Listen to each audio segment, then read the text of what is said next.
السلام عليكم ورحمة الله وبركاته. السلام عليكم ورحمة الله وبركاته.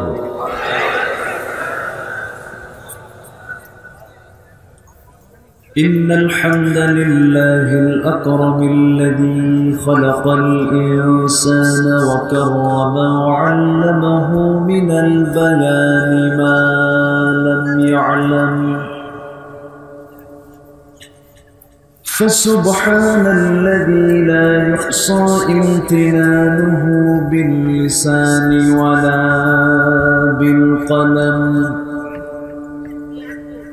نشهد أن لا إله إلا الله وحده لا شريك له،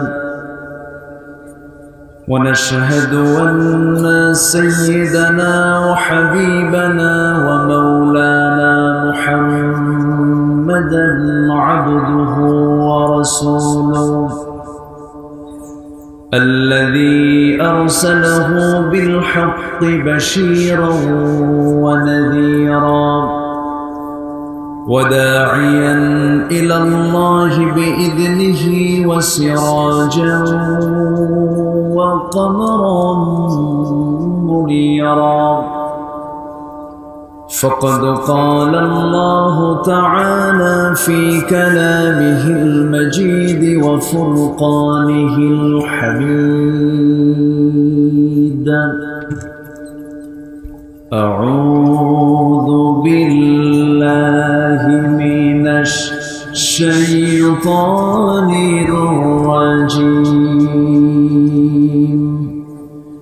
بسم الله الرحمن الرحيم.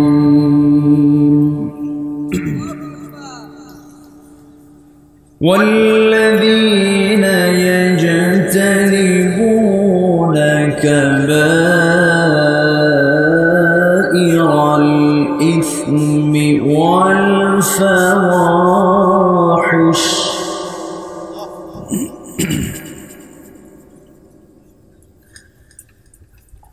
وإذا ما غضبوا هم يغفرون.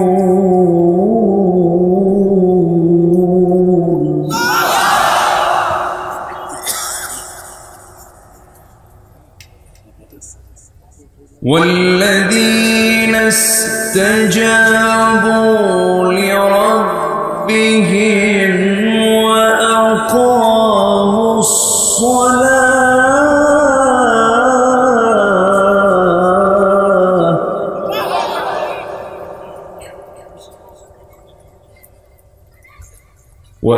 وأمرهم شورى بينهم ومما رزقناهم ينفقون.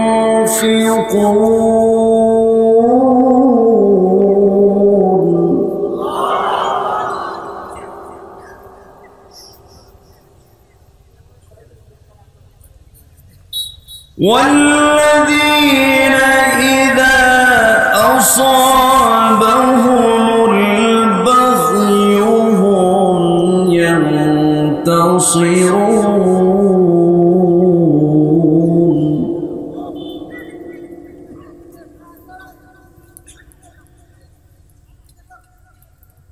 وجزاء سيئة سيئة مثلها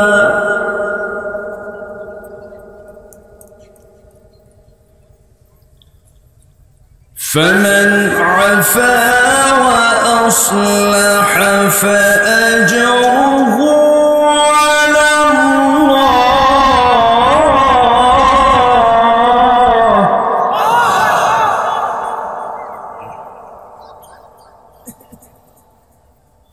إنه لا يحب الظالمين.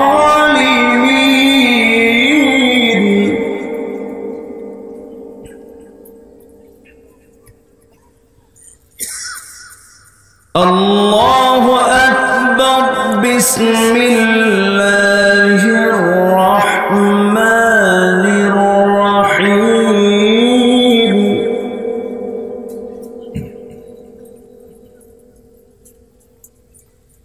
إن الله وملائكته يصلون على النبي يا أيها الذين آمنوا صلوا عليه وسلموا تسليما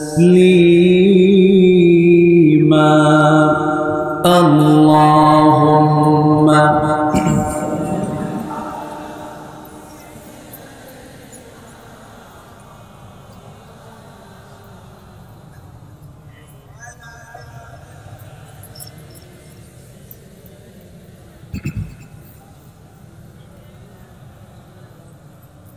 একটু মোহাম্মত দিয়ে নবীর প্রেমে মাতোয়ারা হয়ে জবান খুলে উচ্চ আওয়াজে সবাই বলুন আল্লাহুম্মা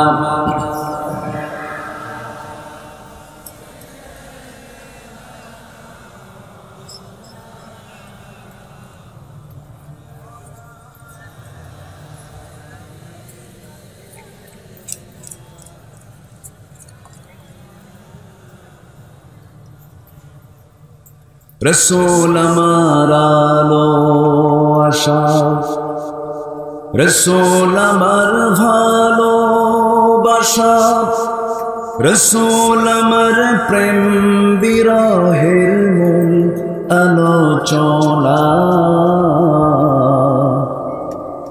रसूल हमार काजे कर्मे অনুপ্রেরণা আল্লাহুম্মা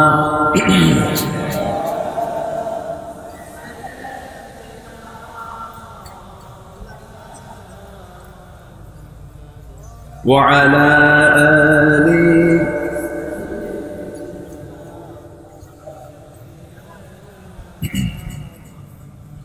সবাই বলুন বালাগাল উলা বিকামালিহি কাশাফাত তুজা বিজামালিহি হাসনাত জামিউ খিসালিহি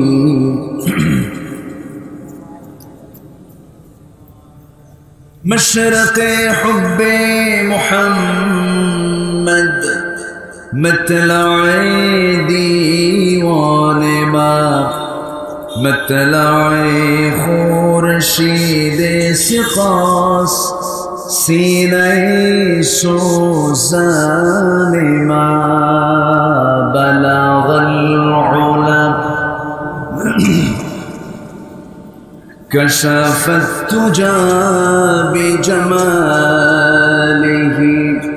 حصلت جميع خصاله سلوا সবাই ভালো আছি তো বলি আলহামদুলিল্লাহ আমাকে বলেছেন আবার সবাই মিলে আপনি কেমন আছেন এটা হচ্ছে ভালোবাসার পরিচয় বলি আলহামদুলিল্লাহ আমাদের মাঝে হিংসা দরকার না ভালোবাসা দরকার কিন্তু আজকে ভালোবাসার অভাব না হিংসার অভাব হিংসার অভাব আছে কিসের অভাব ভালোবাসার অভাব ভালোবাসা যদি আজকে আমরা যদি ছড়িয়ে দিতাম হিংসা স্থান পেত না অথচ হিংসা সকল নেক আমলকে শেষ করে ফেলে মিথ্যা সকল মানে পুণ্যকে খেয়ে ফেলে অথচ সেই মিথ্যা হিংসা চগলখড়ি গীবত শেকায়েত আজ মুসলিম জাতি আমরা আমাদের মধ্যে আছে না নাই আসতে কোন কেন আছে না নাই তাহলে আমরা যদি মুসলমানি হয়ে থাকি এগুলো তো থাকার কথা ছিল না আমরা উদার হব আমরা মানুষকে ক্ষমা করব, আল্লাহ আমাদেরকে ক্ষমা করবে। আমার প্রতিশোধ পরায়ণ হব না, আমরা ক্ষমার দৃষ্টিতে সবাইকে মাফ করে দেব, আল্লাহ আমাদেরকে মাফ করে দিবেন। সম্মানিত ভাইয়েরা, আমরা এসেছি কোরআনের টানে জান্নাতের বাগানে। যে মনিব আমাকে আপনাকে চুজ করে, পছন্দ করে, নির্বাচিত করে এমন একটি জান্নাতের বাগানে আসার বসার তৌফিক দিলেন, সেই মহান রবের শানে মুহাব্বতান বলে উঠছি আলহামদুলিল্লাহ। আবারও বলছি আলহামদুলিল্লাহ। চিৎকার মেরে বলছি আল্লাহুম্মা ইন্নী আসআলুকা আল হুদা ওয়াত তুকা ওয়াল আফাফা ওয়াল গিনা। সবাই বলি আল্লাহুম্মা লাকা আসলামতু ওয়া বিকা আমানতু ওয়া আলাইকা তাওয়াক্কালতু ওয়া ইলাইকা আনাবতু ওয়া বিকা খাসামতু। আমরা আল্লাহ তাআলার শুকর আদায় করে নিই। সম্মানিত ভাইয়েরা, আমি আলোচনার প্রথমেই মুসলমানদের জীবনের শ্রেষ্ঠ একটি কিতাব, মুসলিম জীবনের জন্য শুধু নয়, সূর্যের আলো যেমন সবাইকে তাপ দেয়, আলো দেয়, তেমনি কোরআন শুধু মুসলমানদের জন্য বলা ভুল হবে। কোরআন শুধু মুসলমানের জন্য নয়, বিশ্ব মানবতার জন্য। সুবহানাল্লাহ। সেই বিশ্ব মানবতার বিপন্ন পৃথিবীর অনির্বার্য ঠিকানা আল কোরআন আল কারীমের গুরুত্বপূর্ণ একটি সূরা, সূরাতুশ শুরা। সূরাতুশ শুরা আমি কয়েকটা আয়াতে কারিমে তেলাওয়াত করেছি। 23,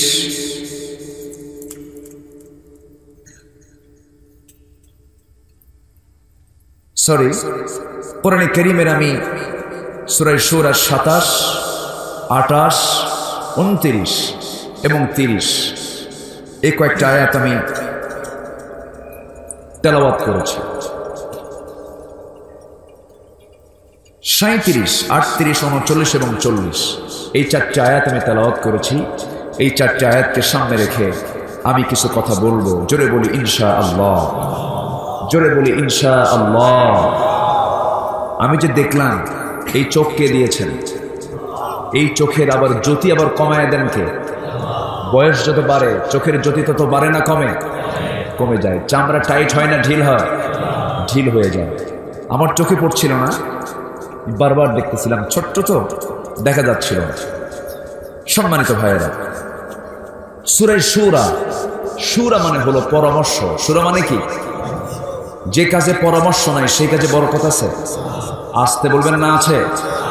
নাই। যে কাজে পরামর্শ আছে আসতে বলবেন না, বরকত আছে না নাই? একটা পরিবারেও পরামর্শের দরকার আছে না নাই? একটা অফিসে পরামর্শের দরকার আছে না নাই? একটা মাহফিল করতে গেলেও পরামর্শের দরকার আছে না নাই? আচ্ছা, আমার ভুল হবে, আরেকজন ভুল ধরে দেবেন, আমার একটা রং হয়ে যাবে, আরেকজন সংশোধন করে দিবেন। এই জন্য গুরুত্বপূর্ণ একটা বিষয় হলো পরামর্শ। এরপরেও যদি কোনো সমস্যা হয়ে যায় আমরা ভরসা করব কার উপরে? আসতে বলবেন না, কার উপরে? আল্লাহর উপরে। এই বিষয়ে আল্লাহ রাব্বুল আলামিন সূরা শুরা ছাড়াও আরেক জায়গায় বলছেন, فبما رحمة من الله لنت لهم ولو كنت فظا غليظ القلب لانفضوا من حولك فاعف عنهم واستغفر لهم وشاورهم في الأمر فتوكل على الله. جربني الله أكبر. وإذا عزمت فتوكل على الله. তোমরা যখন কোনো কাজ সিদ্ধান্ত নিতে যাবে, পরামর্শের ভিত্তিতে কাজগুলো সম্পাদন করবে এবং সর্বশেষ তোমরা ভরসা করবে, তাওয়াক্কুল করবে কার উপরে? আসতে বলবেন না, কার উপরে? যে বান্দা আল্লাহর উপরে ভরসা করবে আল্লাহ তার জন্য যথেষ্ট হয়ে যাবেন। জোরে বলি সুবহানাল্লাহ। সকল কিছুর মূল নিয়ন্ত্রক, রিমোট কন্ট্রোল, রিমোটটা কার হাতে? আসতে বলবেন না, কার হাতে?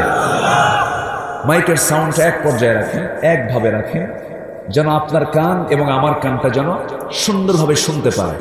আল্লাহ মুখের সাথে কান দিয়েছেন, কানটা কি দূরে দিয়েছেন না কাছে দিয়েছেন? কাছে দিয়েছেন, যেন আমার মাইকটা যেন আমার কান হয়ে যায়, আমি যেন আমার কথাগুলো শুনতে পাই, আমি যেন বলতে পারি। আমি যদি আমার কথা না শুনতে পাই তাহলে তো বলতে পারবো না। এই বিষয়টি একটু খেয়াল করার চেষ্টা করেন। মাইকের অপারেটরকে এতক্ষণ আওয়াজ শোনালাম, শুনছেন তো?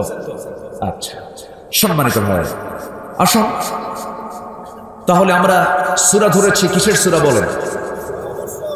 বলেন বলেন, বাংলা বলেন, বলেন কি? পরামর্শ। আরবি কি? শুরা। বলেন আরবি কি? শুরা। পরামর্শের বৈঠককে আরবিতে বলা হয় মজলিসে শুরা। মজলিসে শুরা, মজলিস মানে বৈঠক, মজলিস মানে কি? আমরা এখানে কি এটা কি বলেন? আরবিতে কি বলে? মজলিস, মাহফিল, মজলিস। আমরা একটা বৈঠকে বসেছি।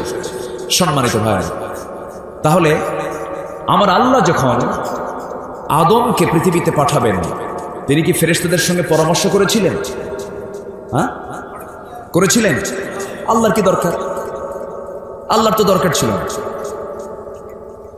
তিনি তো কারো মুখোমুখি নন তিনি, কিন্তু এরপরও তিনি পরামর্শ নিয়েছেন কিনা বলেন? নিয়েছেন। আল্লাহ রাব্বুল আলামিন বলেন, وَإِذْ قَالَ رَبُّكَ لِلْمَلَائِكَةِ إِنِّي جَاعِلٌ فِي الْأَرْضِ خَلِيفَةً قَالُوا أَتَجْعَلُ فِيهَا مَن يُفْسِدُ فِيهَا وَيَسْفِكُ الدِّمَاءَ وَنَحْنُ نُسَبِّحُ بِحَمْدِكَ وَنُقَدِّسُ لَكَ قَالَ إِنِّي أَعْلَمُ মা লা তা'লামুন। জোরে বলুন আল্লাহু আকবার। আল্লাহ রাব্বুল আলামিন ফেরেশতাদের সঙ্গে পরামর্শ করে বললেন, আমি দুনিয়াতে মানুষ পাঠাবো, খলিফা পাঠাবো, আমার প্রতিনিধি পাঠাবো। তোমাদের কি মত? তারা মত দিল না, পাঠায়ও না। ওয়াসফিকুদ দিমা, রক্তপাত করবে, ফিতনা ফাসাদ সৃষ্টি করবে। ফেরেশতাদের পরামর্শ সঠিক না ব্যাঠিক? আসতে কোন কেন? সঠিক না ব্যাঠিক? সঠিক। শনিতপাত করবে তারা, রক্তপাত করবে তারা, ভাইয়ে ভাইয়ে রক্তাক্ত হয়ে যাবে, সম্পত্তি নিয়ে গন্ডগোল শুরু হয়ে যাবে, মানুষ মানুষকে খুন করে ফেলবে। এই ফিতনা ফাসাদের জন্য এদেরকে দুনিয়াতে পাঠানোর দরকার নাই। আমরা তো আপনার পবিত্রতা ঘোষণা করছি, কিন্তু আল্লাহ বলছেন, ও ফেরেশতারা, তোরা তো সিদ্ধান্ত জানায় দিলি, তবে ক্বালা ইন্নী আ'লামু মা লা তা'লামুন, আমি যা জানি তোমরা তা জানো না। জোরে বলি সুবহানাল্লাহ। শেষে কার কথা বিজয়ী? আসতে বলবেন না, কার কথা? কিন্তু আল্লাহ বুঝায় দিলেন যে ও পৃথিবীর মানুষ, আমি আল্লাহ, আমার কারো লাগে না। ওয়ালাম ইয়াকুল লাহু কুফুয়ান, তার সমকক্ষ কেউ আছে? শারীকুন ফিল আরদ, তার শরীক পৃথিবীতে কেউ আছে? নেই। সে আল্লাহ বলছেন যে আমার কারো প্রয়োজন নাই, কারো কোনো দরকার নাই। এরপরও আমি ফেরেশতাদেরকে ডাক দিয়ে পরামর্শ করেছি, অতএব ও দুনিয়ার মানুষ, একাশ যখন সিদ্ধান্ত নেবে, তোমার সিদ্ধান্তে ভুল আসবেই। অতএব সিদ্ধান্ত নিলে শুরা করো, পরামর্শ করো এবং সেই কাজ বাস্তবায়ন করো। যদি কোনো শঙ্কা, যদি কোনো তোমার ভিতরে ডাউট এসে থাকে, ভরসা করবে কার উপরে? আসতে বলবেন না, কার উপরে? রহমত নাজিল করবেন কে? আল্লাহ তাআলা। কি সুন্দর করে। আর এইভাবে সব জায়গায়, এই যে আমাদের গোটা দেশের 18 কোটি মানুষের জন্য একটা পরামর্শের জায়গা, পরামর্শের একটা সেন্টার, পার্লামেন্ট আছে না নাই? তাহলে এখন প্রমাণ হলো কোরআনে পার্লামেন্টের কথা আছে না নাই? আসতে বলবেন না, আছে না নাই? আল্লাহ তাআলা পার্লামেন্ট নামে একটা সূরা নাযিল করলেন, সূরা শুরা। জোরে বলি সুবহানাল্লাহ। তাহলে কোরআনে যদি পার্লামেন্ট থাকে, পার্লামেন্টের ভিতরে কিভাবে কথা বলতে হবে, কি আইন আনতে হবে, কি বিধান আনতে হবে, কি করতে হবে, এটা তো বাদ পড়ছে। আসতে কোন কেন? এটা কি বাদ পড়েছে? তাহলে এটা আছে না নাই? সব আছে, সব কিছু বলে দিয়েছেন এই কিতাবের ভিতরে, কোনো কিছু বাদ পড়েনি। জোরে বলি সুবহানাল্লাহ। কিন্তু আমরা এই কিতাবকে লালন করতে পারিনি, এই কিতাবকে আমরা রিসার্চ করতে পারিনি, কোরআনকে আমরা বুঝতে পারিনি, শিখতে পারিনি। আজকে যদি কোরআন আমরা শিখতে পেতাম, বুঝতে পেতাম, আজকে সমাজের ভিতরে এরকম দৃশ্য আমরা দেখতাম না। সন্তান পিতাকে থাপড়ায়, আছে না নেই? সন্তান পিতাকে ভাত দেয় না, সন্তান বাপ মার খবর রাখে না। এমন রেকর্ড, এমন রিপোর্ট তো বাংলার জমিনে নাই। আসতে বলবেন না, আছে না নাই? আমার দেশে বৃদ্ধাশ্রম আছে না নাই? বুড়াদের জন্য আশ্রম করা হয়েছে, বুড়া মানুষ সেই জায়গায় গিয়ে আশ্রয় নেবে। বৃদ্ধাশ্রম ইউরোপ আমেরিকার জন্য মানানসই হতে পারে। ইউরোপ আমেরিকার ওই সমস্ত দেশে বুড়া মানুষের কোনো দাম নাই, কিন্তু ইসলামের সবচেয়ে বেশি দাম দিয়েছে বুড়া মানুষকে, সবচেয়ে বেশি দাম দিয়েছে। আজ লজ্জাস্কর বিষয়, আমার দেশে বৃদ্ধাশ্রম তৈরি হয়েছে। আমি নিজে গিয়েছি, দেখেছি। গাজীপুরে আমি এক বৃদ্ধাশ্রমে ঢুকলাম, ঢুকে এক বুড়া চাচাকে পেলাম। বললাম, চাচা আপনি এই বয়সে এই জায়গায় কেন? কে বাবা, আমার 4টা ছেলে বড় বড় অফিসার, তারা দেশের বাইরে থাকে, এক একজন ডাক্তার, ইঞ্জিনিয়ার, বড় বড় কর্মকর্তা তারা। আপনি এই জায়গায় কেন? কে বাবা ওদের সময় না, আমাকে দেখবে কে? যে শিক্ষার ভিতরে সন্তান বাপ মাকে দেখার সময় পায় না, ওই শিক্ষার 4 পয়সা মূল্য আল্লাহর কাছে না। সম্মানিত ভাইয়েরা, সম্মানিত বন্ধুগণ, সবার আগে কিসের শিক্ষা? আসতে বলবেন না, কিসের শিক্ষা? আমার দেশে প্রতিটি থানায়, প্রতিটি উপজেলা একটা করে মডেল মসজিদ নির্মিত হয়েছে। বলি আলহামদুলিল্লাহ। এটি একটি ভালো উদ্যোগ। ভালোকে আমরা ভালো বলবই, কেন বলবো না? ইতিবাচক কিছু কাজ আমরা দেখেছি। এর মধ্যে চোখে পড়ার মতো প্রত্যেকটি উপজেলায় আকর্ষণীয় কিছু মডেল মসজিদ নির্মিত হয়েছে। দেখেন না আপনারা? হয়েছে। এই মসজিদগুলোকে এখন আবাদের দরকার আছে না? না। কোরআন শুধু কিনলে হবে না, আবাদ করতে হবে? আবাদ করতে হবে। মসজিদ শুধু বানালে হবে না, নামাজি বানাতে হবে। আচ্ছা, নামাজ পড়বে কি দিয়া? আসতে কি দিয়া? কোরআন পড়তে পারে না, তিনি নামাজ হবে? হবে না। তাহলে ওই মসজিদকে কার্যকর করার জন্য আমি তো মনে করি বাংলাদেশের প্রত্যেকটা মসজিদের নিয়ন্ত্রণে একজন করে কারিউল কোরআন, একজন করে শিক্ষক নিয়োগ দিয়ে টার্গেট করতে হবে এদেশের প্রতিটি মানুষের হাতে কোরআনটাকে সুন্দর করে তুলে দেওয়া। ঠিক কিনা? তাহলে এই জাতির হাতে, যুবকদের হাতে আর মাদক দ্রব্য আসবে না, ইয়াবা আসবে না, কোন নেশা দ্রব্য আসবে না। অতএব সন্তানদের হাতে এই সমস্ত নেশা অস্ত্র না তুলে দিয়ে কোরআন তুলে দিন। অনেকে বলে যে কোরআন কত আগে নাজিল হলো, এখন কি এগুলো চলে? বেকুব, বেকুব। যারা কোরআনকে অচল মনে করে ওদের মুখে জুতা মারা দরকার। এরকম কিছু বেকুব আছে না নাই? বোঝে না, বুঝে না। সম্মানিত ভাইয়েরা, আকাশ কে বানিয়েছেন? আসতে বলবেন না, কে বানিয়েছেন? সূর্য কে বানিয়েছেন? চন্দ্র কে বানিয়েছেন? আমাকে কে বানিয়েছেন? চোখ কে দিয়েছেন? চোখের মণি কে দিয়েছেন? চোখের মধ্যে পানি কে দিয়েছেন? এই পানি কিসের পানি? টিউবওয়েলের পানি? টিউবওয়েলের পানি? এটা কি পানি বলেন? কিছু পানি, কিছু শ্লেষ্মা, কিছু ইলেকট্রোলাইটের সংমিশ্রণ, এক জটিল সংমিশ্রণ এই চোখের পানি। সুবহানাল্লাহ বলবেন না? চোখ দিয়ে তো শুধু দেখি আমরা, কিন্তু চোখ নিয়ে তো একটু চিন্তাও করি না। এই চোখের পানি যদি সাধারণ পানির মতো হতো, তাহলে যে সমস্ত দেশ শীত প্রধান, যেখানে -20 ডিগ্রি সেলসিয়াস, সে এলাকার মানুষের চোখের পানি যদি এরকম পানি হতো, চোখের পানি যদি আমাদের টিউবওয়েলের পানির মতো হতো, চোখ ওর ভিতরে যে পানি বরফ হয়ে যেত, চোখ মারতো হ্যাং। চোখ কি মারতো? হ্যাং মারা, বুঝলেন তো? কোনো দিকে ঘুরতো না, চোখ একমুখী হয়ে বরফের মধ্যে আটকে যেত। যতই শীতে যাই না কেন, চোখের পানি কি বরফ হয়? আসতে কোনো বরফ হয়? এই চোখের পানি কে বানান? আসতে বলবেন না, কে বানান? চোখের পেছনে আল্লাহ রাব্বুল আলামিন এমন একটা মেশিন সেট করে দিয়েছেন, ধুলার মধ্যে চলে যাচ্ছে আমি, চট করে পানি বের হয়ে গেল। হঠাৎ করে আমি নামাজের মধ্যে সেজদার মধ্যে পড়ে গেলাম, চোখে পানি চলে এলো আল্লাহর ভয়ে। যেই চোখটা আল্লাহর ভয়ে কাঁদে সেই চোখটা কখনো জাহান্নামে যেতে পারে না। যে চোখে কান্না বেশি সেই দিলের রোগ কম।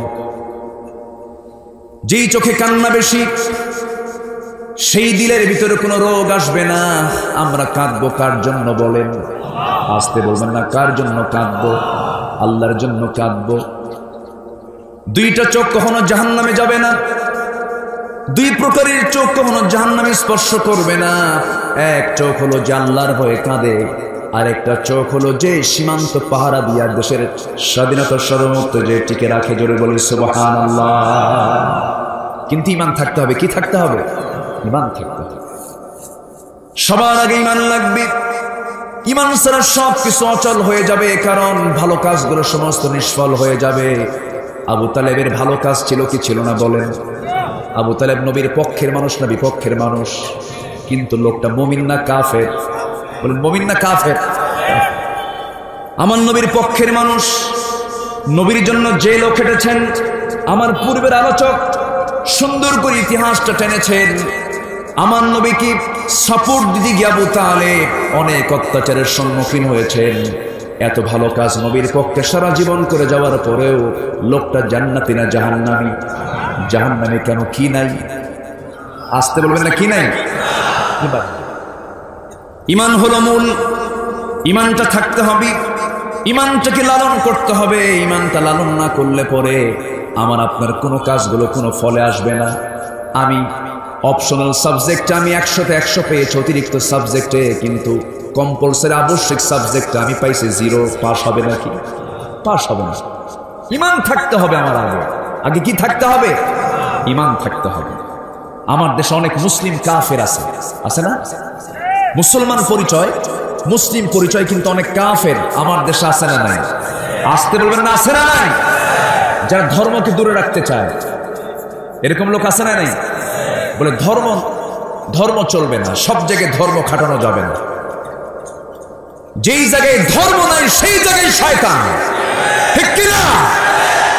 যে জায়গায় ধর্ম থাকবে না সেটা কি থাকবে? কি থাকবে? ইসলাম আছে যেখানে আমরা আছি সেখানে। ইসলাম আছে যেখানে, ইসলাম নাই যেখানে। বলেন, ইসলাম নাই যেখানে। মনে থাকবে তো? সবার মনে থাকবে? জোরে বলি ইনশাআল্লাহ। আর জোরে বলি ইনশাআল্লাহ। সূরার নাম কি? কিসের সূরা? পরামর্শ। বলেন কিসের সূরা? আসুন আমরা পরামর্শ করি একটু, আমরা যাই একটু আলোচনার দিকে আস্তে আস্তে চলে যাই। কষ্ট পাচ্ছেন নাকি আপনারা? কতক্ষণ থাকবেন আপনারা? সারা রাত থাকবেন? জানাজা সহ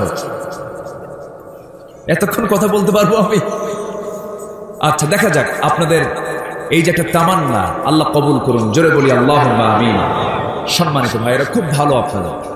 আমি যখন শ্রী পড়তো না, এটা শ্রী মানে কি? অসুন্দর না সুন্দর? বলেন সুন্দর না অসুন্দর? তাহলে এই জায়গায় কোনো অসুন্দর কিছু নাই, সব শ্রী। অসুন্দর আছে? হ্যাঁ, সুন্দরের মাঝে কিছু অসুন্দর না হলে তো সুন্দর টেস্ট করা যায় না। কিছু অসুন্দর তো থাকতেই হবে, আছে না নাই? অসুন্দর কিছু আছে না নাই? নামাজের সাথে কিছু বেনামাজি থাকে না, আছে না নাই? ভালোর মধ্যে কিছু মন্দ আছে না নাই? সবাই কি মুহাম্মাদের মতো হবে না আবু জেহেলের মতো কিছু আছে? আবু জেহেলের মতো কিছু লোক আছে না নাই? অনেকে বলে হুজুর আবু জেহেল তো অনেক আগে মরে গেছে, কিন্তু নাতিপতি আছে তো? নাতিপতি আছে না নাই? দাম দিয়ে জিনিস নিয়ে দাম দেয় না, জিনিস নেয় কিন্তু দাম দেয় না, এরকম লোক তো বাংলার জমিনে নাই। এই অভ্যাসটা ছিল 1 নম্বর আবু জেহেলের মধ্যে। কার মধ্যে ছিল? শ্রীপুরেতে এরকম লোক নাই? আছে, আছে, এরকম আছে। আবু জেহেল বাজার থেকে একদিন আটার বস্তা নিয়ে আসছে। কিসের বস্তা? আটার বস্তা। আটার বস্তা নিয়ে চলে আসতেছে, নেতা মানুষ তো। সাহাবী গরিব মানুষ বললেন, ভাই তুমি আটা নিয়ে গেলে আটার বস্তা, তো আটার বস্তার দামটা দিবা না? আবু জেহেল কয়, তুই আমার কাছ থেকে দাম চাস কেন? বস, আটার দাম কি দেওয়া যাবে না? চুপ কর, পাঠায় দে। আটার বস্তা পাঠায় দিস। বেশ কিছুদিন চলে গেছে। বললেন যে আপনি তো একটা বস্তা আটা নিয়েছিলেন, দামটা দিবেন না? আবু জেহেল বলে, এতদিন পর এখনো প্রশ্ন করতেছিস, তুই কি টের পাস না দেবো কি দেব না? এরকম লোক তো বাংলার জমিনে নাই। বুঝতে হবে, বুঝে নিতে হবে সবকিছু। সাহাবী বেচারা একদম অসহায় হয়ে নবীর কাছে চলে গেলেন। রাসূল বললেন, দেখো আমার তো তেমন কিছু করার নাই, আমি কি করব, কেমন আমি তোমাকে এই আটার দামটা উদ্ধার করে দেব? জিবরিল আমিন এসে বলছেন, ইয়া রাসূলুল্লাহ, কোনো টেনশন করবেন না, আটার দাম আপনার হাতে আবু জেহেল এমনি দিয়ে দেবে।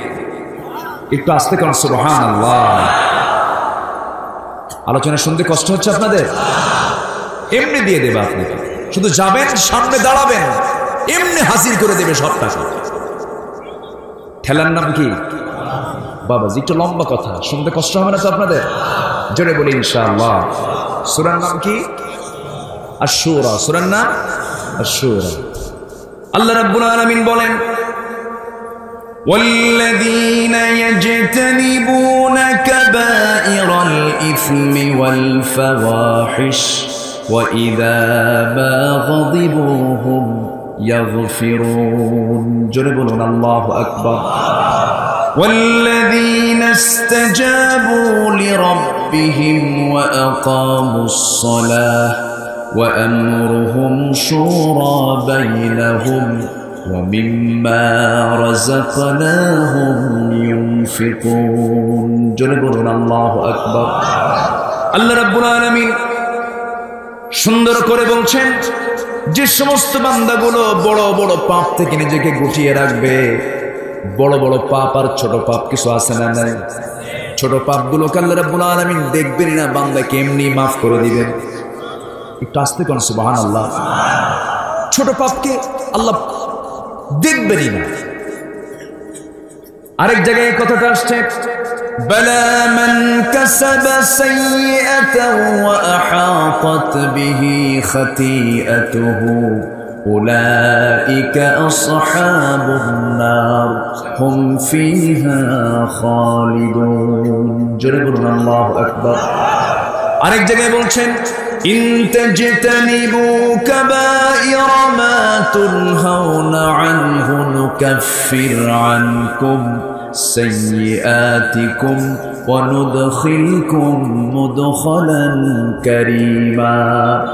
আল্লাহ বলছেন, বান্দারে, তুমি যদি বড় বড় গুনাহগুলোকে নিজের জীবন থেকে মাইনাস করে ফেলে দাও, বাদ দিয়ে দাও, আমি তোমার জীবনের ছোট ছোট গুনাহগুলোকে আমি আল্লাহ এমনি তোমার জীবন থেকে মাফ করে দেব। এটা কি আমার কথা? কার কথা? আসতে বলবেন না, কার কথা? আর আমরা সেই ছোট গুনাহ নিয়ে ব্যস্ত, বড় গুনাহ নিয়ে কোনো টেনশন নেই। ছোট ছোট বিষয় নিয়ে আমরা খুব ব্যস্ত হয়ে পড়ি। কি? হয়তো একটা আমল বাদ পড়ে গেছে, আমি নাচতে বলবো না, জোরে বলবো। এরপরে বেতের নামাজ 3 রাকাত পড়বো না, 1 রাকাত পড়বো। ফরজ নামাজের পরে মোনাজাত করবো কি করবো না। তারপরে বুকে হাত বাঁধবো না নাভিতে হাত বাঁধবো। এই সমস্ত বিষয় কি বড় কোনো বিষয়? আসতে কোন কেন? এগুলো বিষয় কি বড় কোনো বিষয়? এগুলো নিয়ে সমাজে কিছু ফিতনা আছে না নাই? আসতে বলবেন না, আছে না নাই? অথচ বড় বড় পাপ হলো সুদের কারবার করা। সুদ তো শ্রীপুরে নাই। সুদ কি শ্রীপুরে আছে? আছে। এই মুহূর্তে কেউ উঠবেন না, যদি ওঠেন ভাববো ওটা বড় সুদখোর। খুব সাবধান, ওয়াজের মোড় বুঝে উঠা বসা করে বসেন সবাই। আপনি মুখে দাড়ি রেখেছেন, মাথায় সুন্দর টুপি দিয়েছেন, 4 লাখ টাকা খরচ করে হজ করেছেন, আপনি দান সদকা করছেন, ভালো কথা। আপনি সুদের মহাজন হয়ে বসে আছেন, জান্নাত মামুর বাড়ির আবদার। হ্যাঁ, আপনি শিরকের কাজ করছেন, জান্নাত কি একই সস্তা? আবার কিছু লোক আছে যাদের জীবনে নফল কাজগুলো নাই, কিন্তু কোন কবিরা গুনাহ তার জীবনে নাই, ওই লোকটাই জান্নাতের মেহমান হয়ে যাবে। ঠিক কিনা? আমরা তো শুধু বাহিরটা দেখি। যদি পাঞ্জাবিটা একটু ফাড়া হয়, জুব্বা পরে নাই, তো লোকটার তাকওয়া নাই। দাড়ি একটু ছোট অথবা দাড়িটা রাখতে পারে নাই, কত ফাসেক, ফতুয়া মারে শেষ। আসে না নাই? বলেন তো, আসে না? তুমি দাড়ি ধুয়ে কি করছো? তুমি দাঁড়িয়ে রেখে কি করেছো? আমি দাঁড়িয়ে অবহেলার চোখে দেখছেন, আবার ভুল বুঝবেন না। ক্যামেরাম্যান আবার উল্টাপাল্টা এগুলো করেন না, হুজুর দাঁড়িয়ে রাখতে মানা করছে। কথা তো কথা, কথাকে কেটে কুটে কোন জায়গায় কোন প্যাঁচ লাগায় দেয় আল্লাহ জানে। খুব মারাত্মক বিষয়, কথা বলি কোন দিকে নিয়ে যায় আবার কোন দিকে।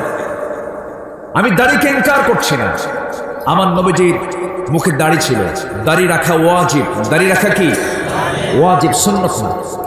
সুন্নাত তো একটু ছাড় আছে, দাড়ি রাখা কি আরো জোরে ওয়াজিব।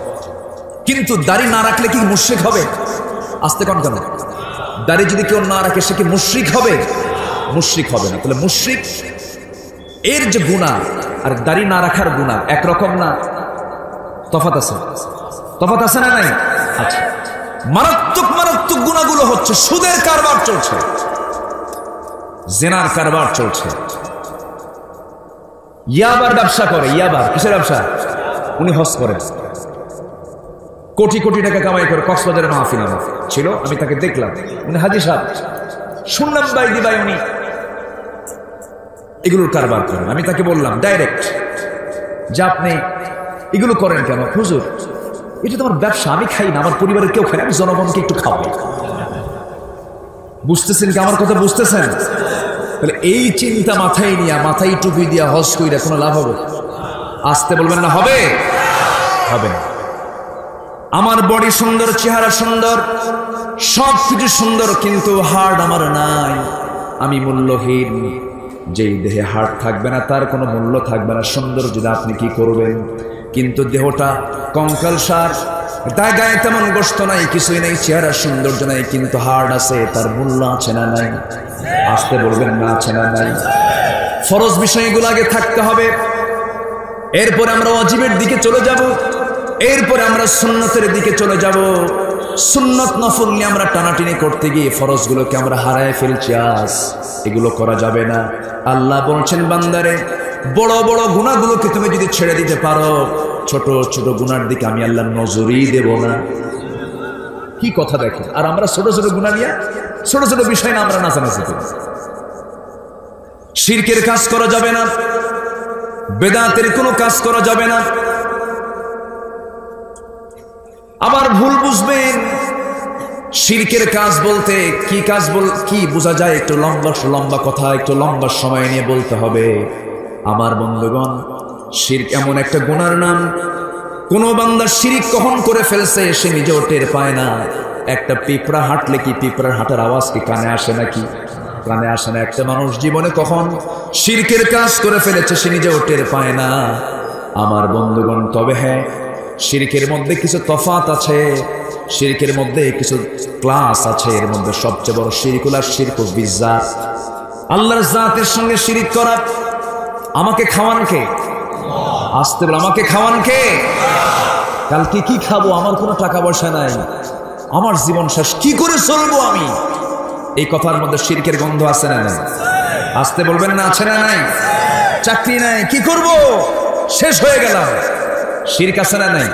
আচ্ছা, আল্লাহর প্রতি আস্থা আনতে হবে, বিশ্বাস আনতে হবে, আল্লাহ আমাকে খাওয়ান। এই পৃথিবীতে মানুষ ছাড়া কোনো প্রাণীর কি খাদ্য গোদাম আছে নাকি? আছে, খাদ্য গোদাম আছে। স্থলভাগে আর কত প্রাণী থাকে? জলভাগী সবচেয়ে বেশি প্রাণী। একটা বড় প্রাণী আছে, সেই প্রাণীর নাম হলো নীল তিমি।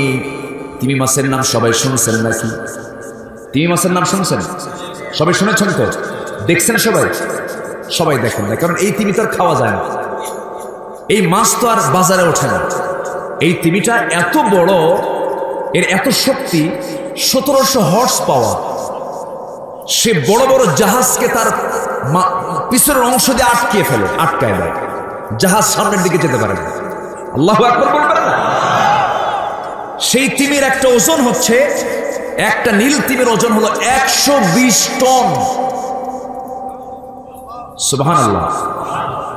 নীল তিমি তার বাচ্চাকে দুধ খাওয়ায় প্রত্যেক দিন 50 থেকে 60 মণ।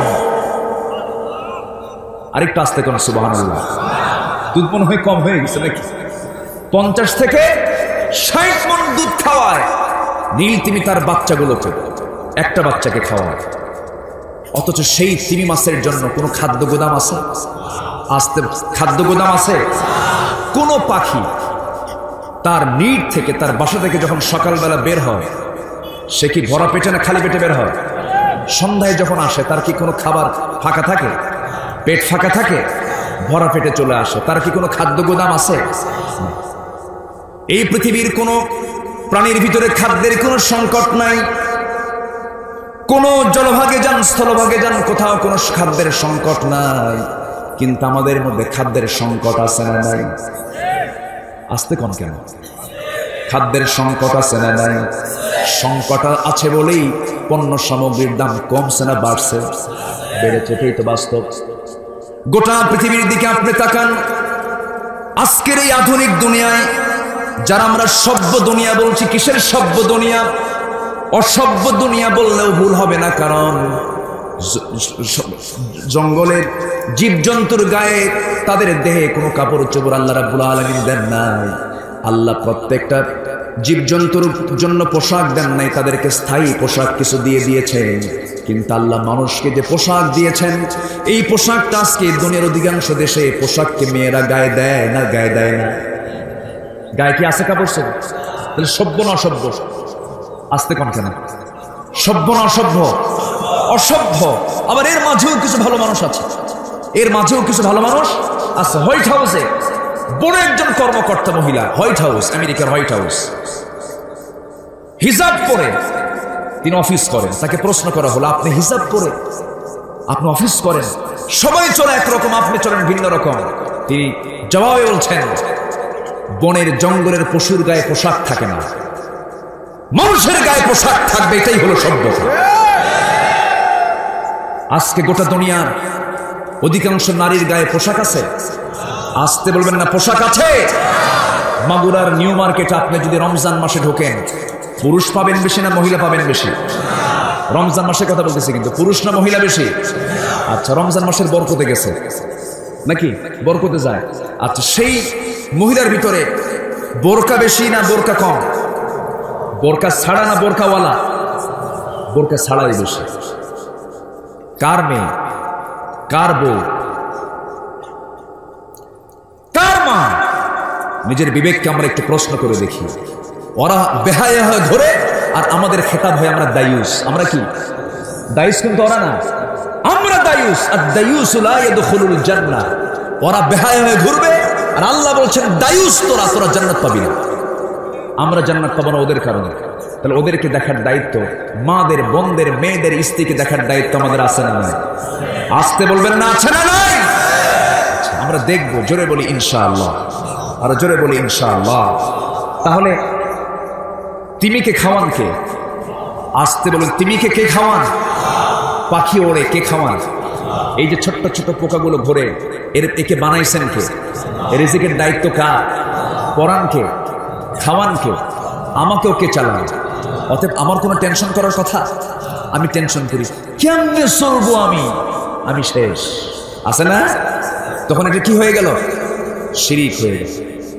এইরকম করে করে আমরা ইমানকে আমরা আক্রান্ত করে ফেলে দিয়েছি। আমরা হতাশ হয়ে যেতে চাই না, হতাশ হওয়া যাবে না। ইমানটাকে মজবুত করে রাখতে হবে। ইমানের দাবি যদি আমরা করতে চাই, 14টা কাজ আমরা করব। কয়টা কাজ? 14টা। আমি একটা একটা করে আজকে বলে যাব। জোরে বলি ইনশাআল্লাহ। এই আলোচনাগুলো বিশ্ববাসী দেখবে, দুনিয়ার সমস্ত মুসলিম ভাষাভাষী মুসলমানরাও দেখতে পাবে, তারা শুনতে পাবে। তাদের জন্য মেসেজ দিচ্ছি, আমরা যারা ইমানদার, ইমানের দাবি করতে হলে 14টা কাজ করব। আমরা কয়টা কাজ করব? 14টা কাজ করব। তবে হ্যাঁ, আমার বন্ধুগণ, বড় বড় গুনাহগুলো আমরা ছেড়ে দেব। চুরি করেছি আর জীবনে চুরি করব? আসতে কোন কেন? আরো জোরে। নামাজ যে বাদ দেয় সে কি মানুষ না চোর? হ্যাঁ, আসতে কোন কেন? যে নামাজ বাদ দেয় সে কি মানুষ না চোর? কি চোর? বলেন কি চোর? সবচেয়ে বড় ফাঁকিবাজ সে যে আল্লাহকে ফাঁকি দেয়, ঠিক কি না? নামাজ কার হক? আসতে, নামাজ কার হক? আল্লাহর। যে আল্লাহর হক মেরে খায়, যে আল্লাহর হক নষ্ট করে, সে তো বান্দার হক এমনি নষ্ট করে। ওঠে কেন? এই কি হয়েছে? বসা বসা। কারো কোনো জামা নাই তো? কষ্ট পাচ্ছেন নাকি আপনারা? যে বলি আলহামদুলিল্লাহ, যে যেখানে আছি আমরা সাইলেন্ট মোডে থাকি, শেষ তক থাকবো। তাহলে হ্যাঁ ইনশাআল্লাহ বলি, ইনশাআল্লাহ এটা ভুল করা যাবে না। যতবার আসবে ততবার কি বলবো? ইনশাআল্লাহ। আল্লাহ পাক রাসূলকে ছাড়েন না।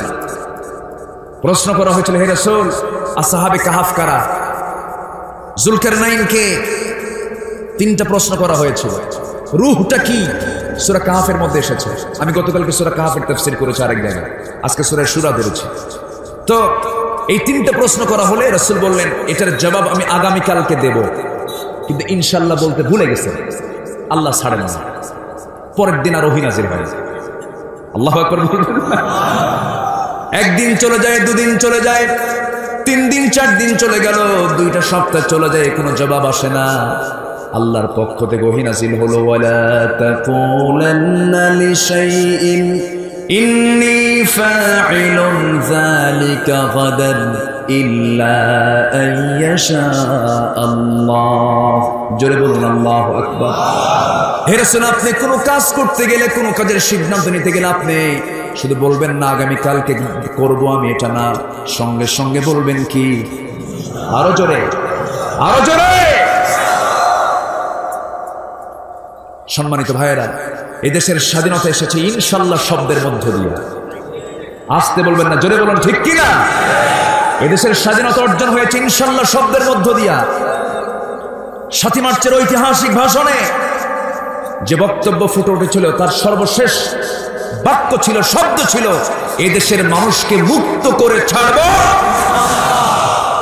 অর্থাৎ সেই ইমানি চেতনা লালন যারা ধ্বংস করতে চায় তারা এই জাতির দুশমন, ঠিক কিনা? তারা এই জাতির দুশমন। নাস্তিক্য চেতনা লালন করে এদেশের মাটিতে টিকতে পারবা না। এই দেশ হলো শহীদ তিতুমীরের দেশ, এই দেশ খান জাহান আলীর দেশ, শাহজালালের দেশ, শাহপরানের দেশ, শাহ মাকদুমের দেশ। বাতিলকে আমরা আশ্রয় দিতে চাই না, চাই না, চাই না।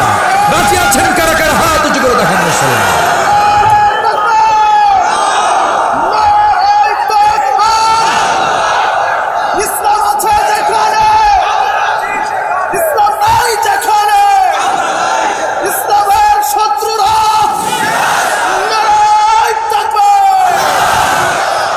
কষ্ট পেলেন? স্লোগান দিলাম, কার নাম নিলাম? এটা কি কোনো দলীয় স্লোগান? নামাজে এই স্লোগান আছে না নাই? যদি কেউ স্লোগানকে দলীয় স্লোগান বলেন তাহলে নামাজও দলীয় স্লোগান। নামাজের প্রথম তাকবীর কি? আরো জোরে। রুকুতে যেতে কি? সেজদায় যেতে কি? সেজদা থেকে উঠতে কি? মার পেট থেকে দুনিয়াতে আসার পরে ডান কানে কি? বাম কানে কি? মরে যাওয়ার পর লাশের সামনে জানাজা হবে, প্রথম তাকবীর কি? দ্বিতীয় তাকবীর কি? তৃতীয় তাকবীর কি? চতুর্থ তাকবীর কি? যাদের কাছে এই স্লোগান বিরক্ত লাগে ওদের জানাজা দেওয়া দরকার নয়, ঠিক কিনা? বাস। আর কোনো সমস্যা, অসুবিধা? আসন লাইনে। সম্মানিত ভাইয়েরা, যে কাজই করবো আমরা ভরসা করবো কার উপরে? পরামর্শ করার পরেও ফাইদা আযামতা ফাতাওয়াক্কাল আলাল্লাহ, ভরসা হবে কার উপরে? তাহলে রহমত নাজিল করবেন কে? আল্লাহ নাজিল করবেন। বদরে মুসলমানরা যে বিজয় এনেছেন, শক্তি দিয়া না ইমান দিয়া? সংখ্যা দিয়া না ইমান দিয়া? সংখ্যা মুসলমানদের বেশি না কাফেরদের বেশি? 1 গুণ না 3 গুণ? কোথায় 313, কোথায় 1000? মুতার যুদ্ধে কোথায় 3000, কোথায় 1 লাখ? আল্লাহু আকবার বলবেন না?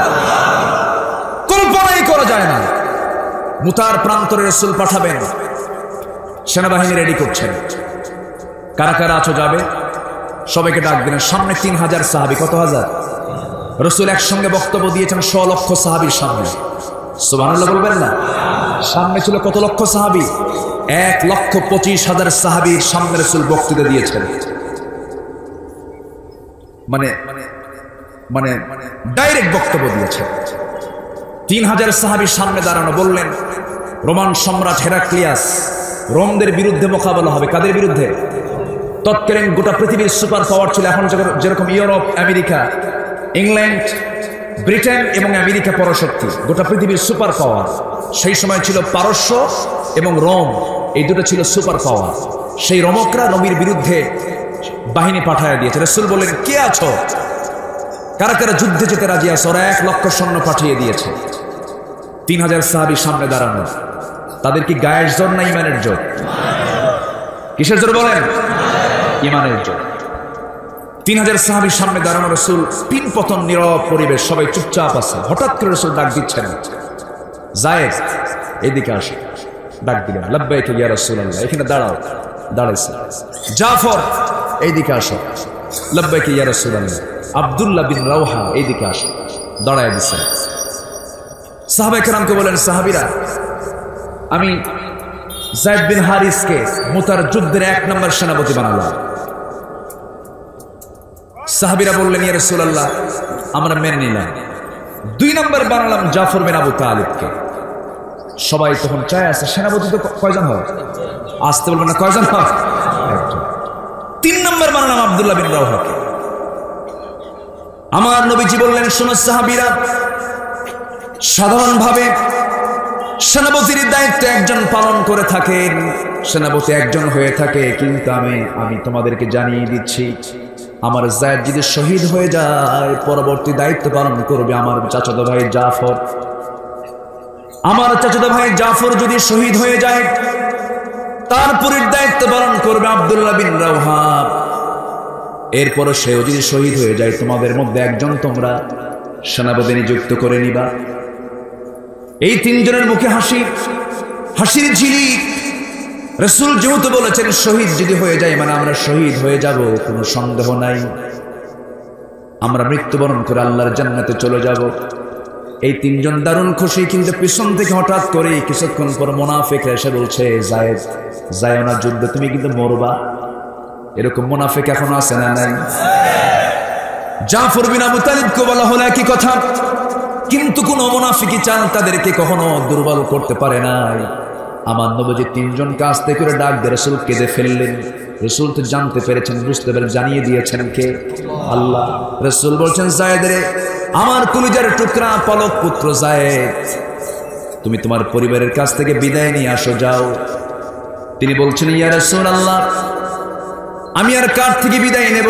আপনি আমার বিশ্বনবী, আপনি তো আমার মূল অভিভাবক, আপনি আমাকে বিদায় দিয়ে দেন। প্রস্তুতি নিয়ে নিলেন। জাফরকে বলেন, জাফর, তুমি আমার চাচাতো ভাই, কয়েকদিন আগে তুমি আবিসিনিয়া থেকে হিজরত করে আসছো, তুমি একটু পরিবারের কাছ থেকে বিদায় নিয়ে আসো। তিনি বলছেন, ইয়া রাসূলুল্লাহ, আপনি যেহেতু বললেন সেহেতু আমাকে যেতেই হবে, নচেত আমার যাওয়ার কোনো জরুরত ছিল না, আমি যাচ্ছি বাড়িতে। বাড়িতে চলে গেলেন। তৃতীয় সাহাবীকে বললেন, আব্দুল্লাহ, তুমিও যাও। জাফর বিন আবু তালিব রওনা দিলেন। রওনা দিয়া দরজায় গিয়ে কড়া নাড়লেন, দরজা খুলে গেল। স্বাভাবিকভাবে স্ত্রীর সামনে আস্তে করে বসে পড়লেন।